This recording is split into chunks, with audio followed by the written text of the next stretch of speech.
staggering. You know, the economy used to be the wind beneath Donald Trump's presidency wings, and now it's his Titanic. Because what are we talking about here? Well, let's just take a look here. Trump's economic net approval 1 year in. In term one, hey, yeah, plus side of ledger, plus 8 points. It was his best issue, arguably. But now it's one of his worst. Look at that. Way down in the basement, 18 points below water. What is that, John? Quickly, some math. What is that, a 26-point switcheroo in the wrong direction? This is the type of number that Democratic midterm dreams are made of and Republican nightmares are also made of. I think Harry Ensign is getting more over the top with every passing week. I don't know if it's me or if it's him, but it's down in the basement and the Titanic. Does he know that there are other shipwreck metaphors he could use? Do Deepwater Horizon or something. There's got to be some of that at the bottom of the sea. But anyway, on the substance, he's right. That is a big turnaround on the economy, which is important because that's a big turnaround on Donald Trump's favorite issue, the thing that everybody thought for some reason he'd be the best on because he's a businessman and with a ton of bankruptcies and all that. But it's also the issue that people rank as the most important. And so a turnaround like that, a switcheroo like that is not what you want going into the midterms.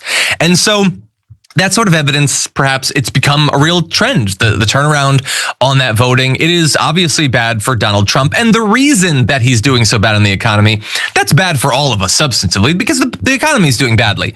But electorally, I agree with Harry Ensign. I think this could be very good for the Democrats. And there's more where that came from. Take a look.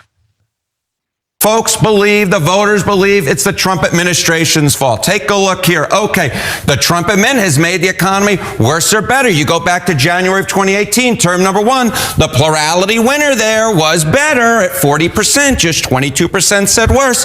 Look at this side of the screen. The exact opposite story. What a switcheroo. My goodness gracious. 52%. 52% of Americans say the Trump admin, their policies have made the economy worse. And look at that. Just 28% say better. Even among the GOP, just 57% say they make it better. When you're only getting 57% of the Republican base to agree with the positive position for Donald Trump, you know you are in some massive trouble, which the Trump administration and Trump in particular are on the economy right now.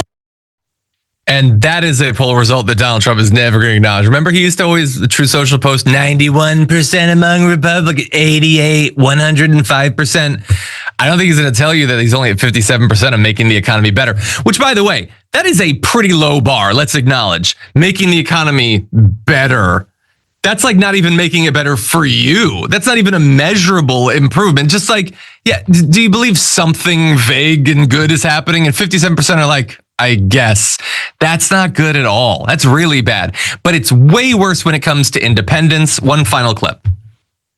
Oh my goodness gracious. Trump's economic net approval 1 year in among independents. In term one, he was 10 points above water. Look at where he is today. Whoa, 43 points below water. That's a 53-point switcheroo. You can't win elections when on the number one issue you are 43 points below water among independents. This is just absolutely atrocious. That's the real switcheroo. Anyway, yeah, no, those numbers are really bad. That's really bad, man. And just telling people over and over that no, it's actually good. That's not going to work. That's what they think is going to work. Hell, in the Twitter replies to the Twitter thread where I saw that clip, there were Republican blue checks that were like, no, man, it's just a messaging. You just need to message better about it. How did that work for Biden? If the numbers aren't numbering, it's not just the message. And sure, Trump could stop lying to us. I guess that would be good. He could stop lying about how, hey, did you know that gas just hit below $2 a gallon again for the 300th time in a row? He just lies, and obviously it's not working. Now, overall, bad economic numbers, you've seen that before. Here is something that you haven't likely seen before. Trump is now underwater. I kid you not. This is a switcheroo for you. Among white voters. Oh no, not the whiteys. He's lost them too. That's supposed to be his most reliable base. I mean, hell, he's deporting brown people specifically to buttress his numbers among them. But he is now at 49%, according to Marquette University, with white voters.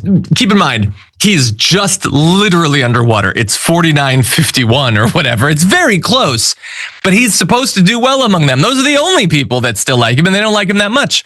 And it's not just one poll, by the way. Those findings echo a recent New York Times Siena College poll, which also found Trump underwater with white voters. That had 47% of white voters either somewhat or strongly approving of the president's job performance, half disproving.